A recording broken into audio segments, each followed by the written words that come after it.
यहाँ यशोदा माता दूध चलाती थी, ऊपर रई लगती थी, नीचे माट रहता था। ये सब दीपक रखने का स्थान है। ये मेन झूला का स्थान है भगवान का। तो 1.25 मन सोने का झूला भगवान का यहाँ पड़ता था, ऊपर कुंदा रहता था। इन सब में हीरा पन्ना जड़ित रत्न लगे हुए थे। जो दीपक का रोशनी उन पर पड़ता था तो नीचे रोशनी आता था। यहाँ भगवान को यशोदा माता झुलाती थी।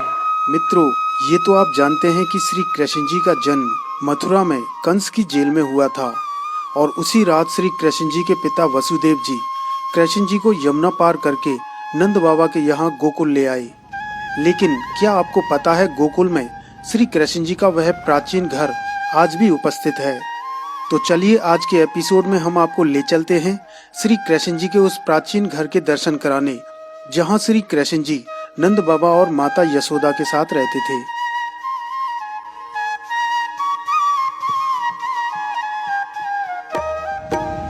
दोस्तों, जब आप मथुरा से गोकुल आते हैं तो गोकुल बैराज पड़ता है। ये गोकुल बैराज है, इसमें 21 दरवाजे हैं। अगर इन 21 दरवाजों को बंद कर दिया जाए तो यमुना नदी को रोका जाता है यहीं से। यही है वो बहुत बड़ा बांध है। ये नौका विहार का भी आप यहाँ आनंद ले सकते हैं। देखिए, यमुना जी के ज़्यादातर घाटों पर आपको नौकाएं मिल जाती हैं और आप नौका विहार का आनंद ले सकते हैं। शाम का वक्त है दोस्तों, देखिए सूर्य नारायण के किस तरह से दर्शन हो रहे हैं। दोस्तों, चलते हैं गोकुल यात्रा पर। गोकुल में हम आपको नंद महल के दर्शन कराएंगे, नंद बाबा का घर दिखाएंगे, श्री कृष्ण जी का घर, जहाँ श्री कृष्ण जी 7 साल 52 दिन रहे थे। 52 दिन मतलब 1 महीने 22 दिन रहे थे। तो सबसे पहले गोकुल यात्रा में हम दर्शन करेंगे नंद भवन के, जिसे 84 खंबे वाला महल कहा जाता है। 84 खंबे हैं उसमें। अगर हम गिन के देखेंगे तो कभी ये 84 नहीं बैठेंगे। तो चलिए सबसे पहले हम नंद भवन के दर्शन करते हैं।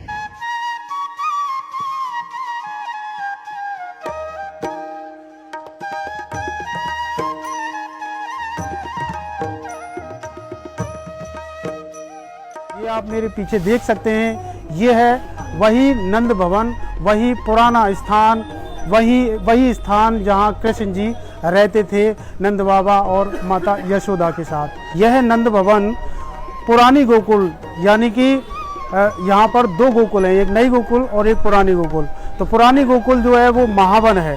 तो महावन में है 84 खंबे के नाम से प्रसिद्ध यह भवन है, यह मंदिर है जिसे नंद भवन कहा जाता है। तो आइए आपको दर्शन कराते हैं उस स्थान के जहाँ श्री कृष्ण जी बचपन में रहते थे नंद बाबा और माता यशोदा के साथ। भगवान श्री कृष्ण के यहाँ नंद बाबा के यहाँ 9 लाख गाय थी जी। जो 9 लाख गाय थी वो कोई मकान या खिरका आदि में तो नहीं रह सकती थी। सही है। तो यहाँ ब्रज में 2 ही वन सबसे बड़े थे। एक तो यमुना के उस पार जिसका नाम है वृंदावन, तुलसी का वन था जिसे वृंदावन कहते हैं। और ये महामाने बहुत घोर जंगल था जिसमें 9 लाख गाय रहती थी। गायों का जब यहाँ गाय रहती थी तो इस जंगल का नाम हुआ महावन। और जो गायों का समूह था, गाय को गौ कहते हैं, समूह को कुल कहते हैं, इसलिए इसके क्षेत्र का नाम गोकुल भी हुआ, जो गोलोक धाम से ला करके रखा गया। स्वयं ब्रह्मा जी ने यहाँ देव सभा की और इसका नाम गोकुल रखा है। तो ये जितना भी आपने अभी भैया वर्णन कर रहे थे, ये सब नंद किला है, जिसके ऊपर नंद बाबा के जो परिवार, नंद राजा के यहाँ के जो गोकुलवासी थे, सब नंद किले के ऊपर रहते थे। 5500 वर्ष प्राचीन ये स्थान है। तो आइए आपको कराते हैं दर्शन नंद भवन के। तो इस तरह से हम यहाँ प्रवेश करते हैं और सामने नंद भवन का रास्ता है।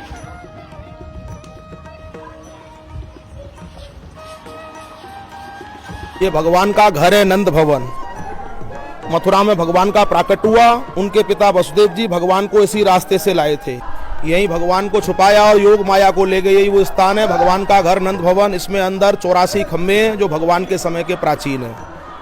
ये पारस पीपल का झाड़ है। भगवान जब गौ चरा के आते थे तो यहाँ के इस वृक्ष के नीचे विश्राम करते थे। आज भी कार्तिक मास में इसमें 5 कलर का फूल आता है। ये वो वृक्ष है। हाँ, पारस पीपल का झाड़ है। भगवान गौ चरा के आते थे तो इस वृक्ष के नीचे विश्राम करते थे। आज भी कार्तिक मास में इस पे 5 कलर का फूल आता है। मनोकामना के लिए भक्त जो इसका परिक्रमा करते हैं। ये शंकर तपोभूमि है। जैसे आप लोग आए, हम लोग आए भगवान का दर्शन करने के लिए, उसी प्रकार जब देवताओं को पता पड़ा तो सारे देवता अपने भेष बदल बदल के आए। इंद्र लोक को छोड़ के आए, ब्रह्मा जी ब्रह्मलोक को छोड़ के आए, भगवान शंकर भी आए। यशोदा माता ने शंकर जी को दर्शन नहीं कराया, तो ऐसी भूमि पर बैठकर शंकर जी ने यहाँ 3 दिन और 3 रात्रि तपस्या किया। ये शंकर तपोभूमि है। देखो री इकबाला जोगी द्वार हमारे आया है, अंग भभूत बगल मृगछाला गले शेष नाग लिपटाया है। ले भिक्षा निकरी नदरानी मुतियन थार सजाया है, और लेरे जोगी अपनी भिक्षा तेने मेरा सोता लाल जगाया है। जब भगवान रूठ गए, चंद्रमा मांगने लगे, तो शंकर जी को भगवान का दर्शन कराया। सोने की थाली में जल लिया यशोदा जी ने, शंकर जी का प्रतिबिंब पड़ा उस जल में, उधर से भगवान का पड़ा, तो एक दूसरे का दर्शन हुआ। बोलो शंकर भगवान की। यही भगवान का घर है नंद भवन 84 खंबा। ये खंबे पिलर और सीलिंग छत वो भगवान के समय की प्राचीन है। ये सब खंबे खंडित हैं। मुगल सम्राट हुआ, औरंगजेब बादशाह आक्रमण किया, सब खंभों को खंडित किया। ये सब भगवान का राजमंडल का चिन्ह था। अब अंदर आइए।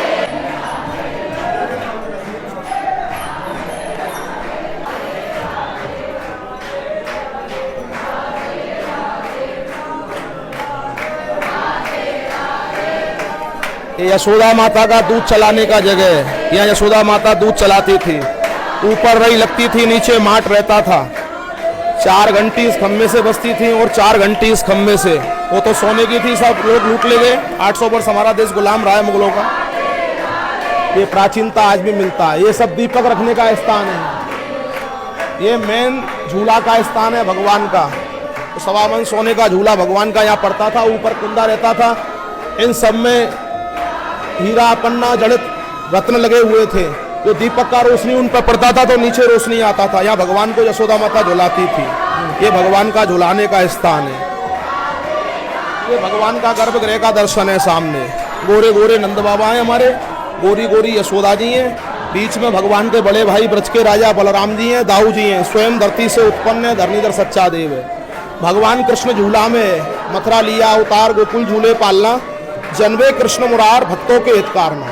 यहाँ भगवान का झूला करने से मनसा वाचा कर्मणा दोष अपराध दूर होता है। घर में पुत्र नाती पोता का झूला झूलता है, मंगल कार्य होता है। मन की मनोकामना मांगते हैं, अन्न धन पुत्र लक्ष्मी भक्ति मुक्ति बिजनेस व्यापार, ये ठाकुर जी पूरा करते हैं। जाकी रही भावना जैसी प्रभु मुहूर्त देखी तीन तैसी।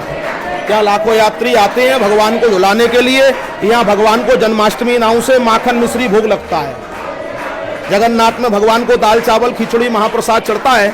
बद्रीनाथ में कच्ची चना की दाल 16 तुलसी पंचमेवा का भोग लगता है। यहाँ भगवान गोपी से लूट के माखन मिश्री खाए। यहाँ भगवान को कृष्ण जन्माष्टमी नाव से गोकुल अष्टमी नाव से माखन मिश्री भोग लगता है। एक ग्रुप एक साथ यहाँ दर्शन के लिए आता है। कोरोना काल हुआ जब से ये लोग निकलेंगे, फिर बाहर वाला ग्रुप आएगा। हर ग्रुप को यहाँ 5-10 मिनट दिया जाता है पूजा के लिए। अब आप लोग आगे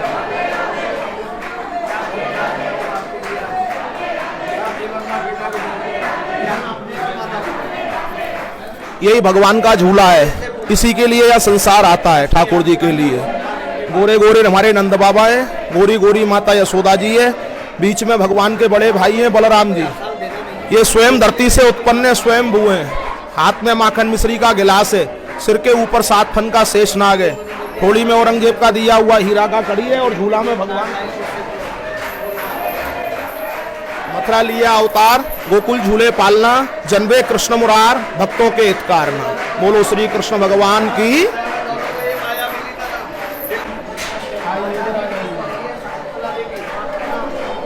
ये सब हमारे खंबे बोले 84 जाते हैं, लेकिन इनका आज भी विशेषता है, गिनती में नहीं आते हैं। गोवर्धन गिरिराज जी, यमुना जी, ब्रज 84 कोस का भूमि, 84 खंबे। जो प्राणी समय के अभाव में कारण बस ब्रज 84 कोस का पांव से पैदल परिक्रमा नहीं कर पाते हैं, गोकुल आते हैं, भगवान का झूला झुलाते हैं। 84 खम्मा का परिक्रमा करने से ब्रज यात्रा साक्षी होता है, ऐसा इसका मान्यता है। ये भगवान के सब 24 कला अवतार के चिन्ह थे। जो भगवान का 24 अवतार हुआ है वो सब चिन्ह थे, ये सब खंडित किया है। ये मोहिनी रूप है भगवान का, जो भगवान ने मोहिनी रूप धारण किया है। कोई कोई खम्मा तो उन लोगों ने काट के भी देखा है, कई खम्मों में अंदर कुछ है तो नहीं, तो एक आध खम्मा या कटा हुआ भी है बीच में से।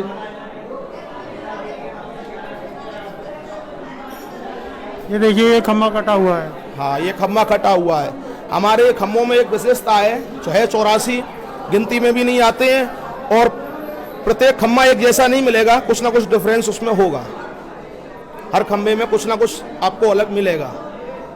इनको अगर हम गिन के देखें, हाँ, आप गिन नहीं पाएंगे, गिन नहीं पाएंगे वैसे, होंगे ज्यादा होंगे लेकिन गिन नहीं पाएंगे। मतलब 84 नहीं होंगे। बोले 84 जाते हैं, 84। तो पंडित जी ये बताइए, 84 खम्भों का ये क्या, 84 ही क्यों इनकी संख्या? ऐसा हुआ था जब नंद बाबा यशोदा मैया व्रत थे तो उनका इच्छा था व्रत 84 कोस परिक्रमा देने का, लेकिन वो असमर्थ थे चलने में। तो भगवान ने जब विश्वकर्मा को आदेश दिया, ये 84 खम्भों का स्थापना कराया। तो आज भी यही मान्यता है, भक्त लोग यही मानते हैं, समय के अभाव में या कारणवश या स्वास्थ्य की वजह से जो लोग पांव से पैदल परिक्रमा नहीं कर पाते हैं, गाड़ियों से करते हैं, गोकुल आते हैं, भगवान का झूला झुलाते हैं। 84 खम्मा का परिक्रमा करने से ब्रज यात्रा साक्षी होता है। ये भगवान का घर प्राचीन है, 5,500 वर्ष प्राचीन। ये बलराम जी का पुराना झूला का स्थान है, वो कृष्ण का जो दिखाया आगे, ये बलराम जी का है। और अभी आपको आगे मैं बतलाऊंगा, जैसे कि हमारे यहाँ हिंदू धर्म में छठी पूजन होता है, मान्यता है, बच्चा 6 दिन का होता है ना, तो शुद्धिकरण के लिए छठी पूजन किया जाता है। उसी प्रकार ये कृष्ण बलराम का यहाँ छठी पूजन है, यहाँ भगवान का छठी पूजन हुआ है। ये वो स्थान है छठी पूजने का।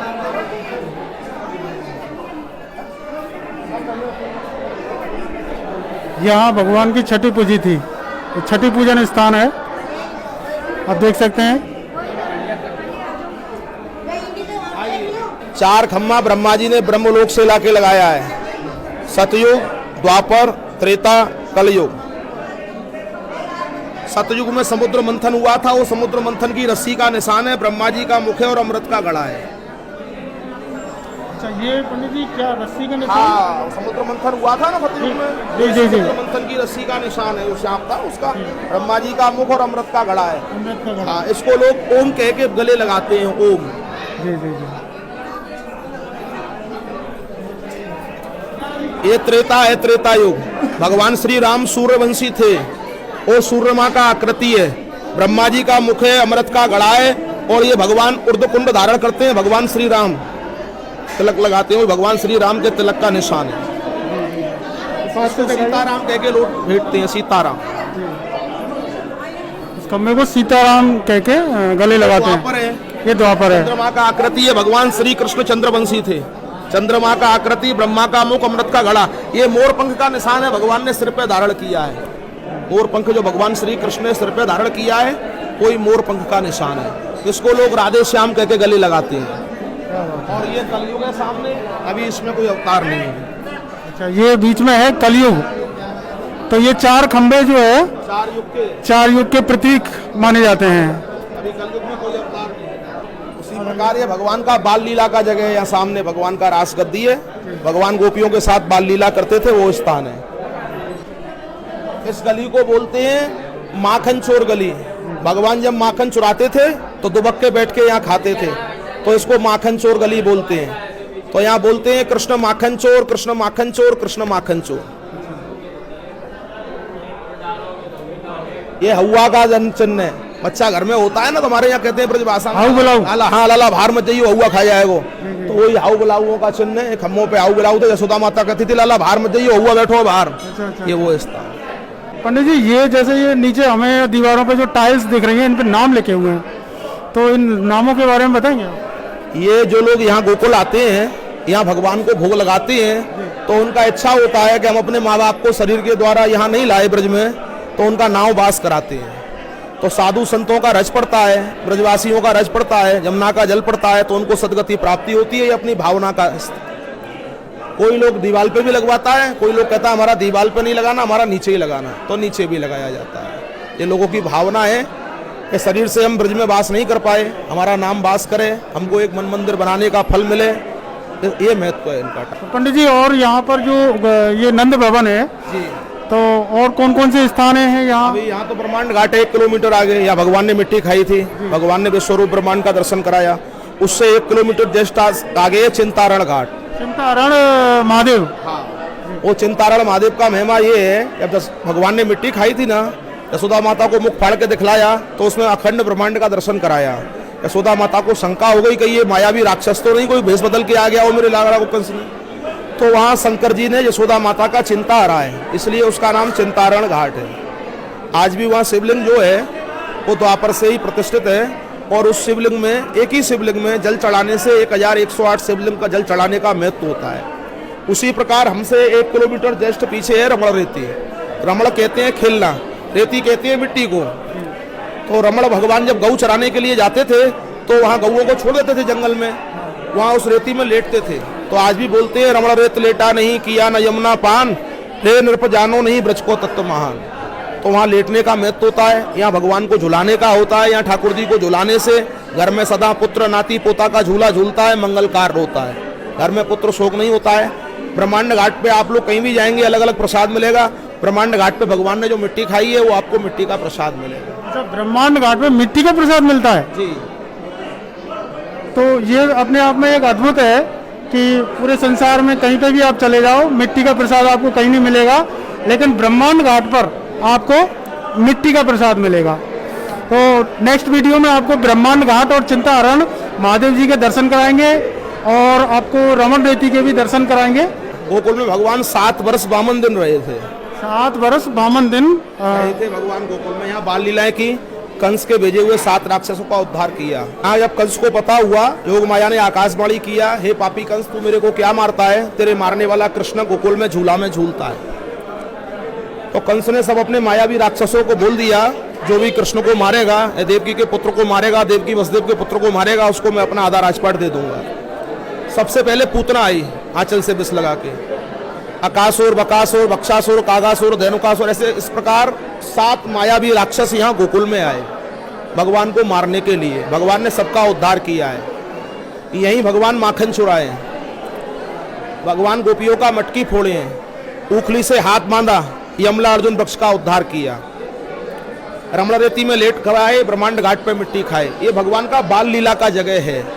ये यमुना वो पार से बैराज जो आप लोग देख के आए, यमुना वो पार से चालू होता है गोकुल, और चिंतारण घाट तक ये सब गोकुल ही बोला जाता है। जो पहले गोकुल पड़ता है वो श्रीमद गोकुल है।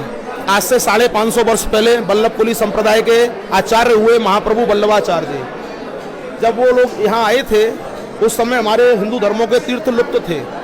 मुगल काल था, जगह जगह मुगलों का शासन था, तो ये लोगों ने इनका उत्पत्ति किया। चैतन्य महाप्रभु हुए, वल्लभाचार्य जी हुए, रामानंदाचार्य जी हुए, इन लोगों ने दोबारा हमारे ग्रंथों का उत्पत्ति किया, हमारे तीर्थों का उत्पत्ति किया। तो वो यहाँ आए थे, उस समय यहाँ मुगल काल था, तो उनको यहाँ ठहरने नहीं दिया। वह हिंदुओं में विरोध हुआ, तो उसको देखते हुए जमुना किनारे 550 एकड़ भूमि वहाँ उनको मुगलों ने दिया है। तो वो श्रीमद गोकुल है। आज से 550 वर्ष पहले उसका स्थापना हुआ है। बाकी ये सब है गोकुल, ना ये गोकुल ना वो गोकुल, सारा ही गोकुल है। प्राचीन गोकुल ये है जिसको महावन के नाम से जाना जाता है। प्राचीन गोकुल महावन, महा माने बड़ा और वन माने जंगल, इसको संस्कृत में बोलते हैं बृहद वन।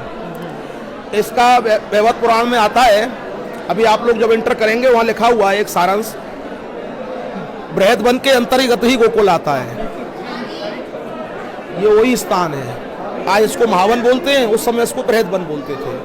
हमारे यहाँ 84 कोष में 24 वन बताए जाते हैं। 12 वन यमुना के ओ पार हैं, 12 वन ए पार हैं। इसी में लो वन है, ताल वन है, इत्यादि मधुवन है, इत्यादि सब उसी में आते हैं। पूरे 84 कोष में 24 वन है। 24 वन है। 24 वन में सबसे बड़ा वन था ये बृहद वन, इसको आज हम महावन के नाम से जानते हैं। वो उसका सारांश वही होता है, संस्कृत में उसको बृहद वन कहते हैं और हिंदी में उसको महावन कहते हैं। ये पुरानी गोकुल महावन है। पंडित जी आपका शुभ नाम? हमारा नाम कन्हैया पाठक है। हम यहाँ सेवायत हैं नंद भवन 84 खम्बे में। अच्छा, इसी मंदिर के सेवायत हैं पंडित जी। नंद महल के पास में ही पूतना समाधि स्थल है, जो श्री कृष्ण जी को मारने के लिए गोकुल में आई थी। अगले एपिसोड में आप पूतना समाधि स्थल को देखने वाले हैं। श्री कृष्ण जी के घर नंद महल का यह वीडियो आपको कैसा लगा, कमेंट सेक्शन में जरूर बताइएगा। वीडियो पसंद आया हो तो इसे लाइक कीजिए और दोस्तों व परिवार के साथ भी जरूर शेयर कीजिए और सनातन धर्म संस्कृति का प्रचार करने में हमारा सहयोग कीजिए। इसके लिए आप ज्वाइन बटन पर क्लिक करके हमें सहयोग कर सकते हैं। अगर आपने अभी तक चैनल इंडियन रील्स को सब्सक्राइब नहीं किया है तो अभी सब्सक्राइब करके घंटी वाला बटन दबाइए। चैनल सब्सक्राइब करना बिल्कुल फ्री है, तो मिलते हैं गोकुल यात्रा के अगले एपिसोड में। जय श्री राधे कृष्णा।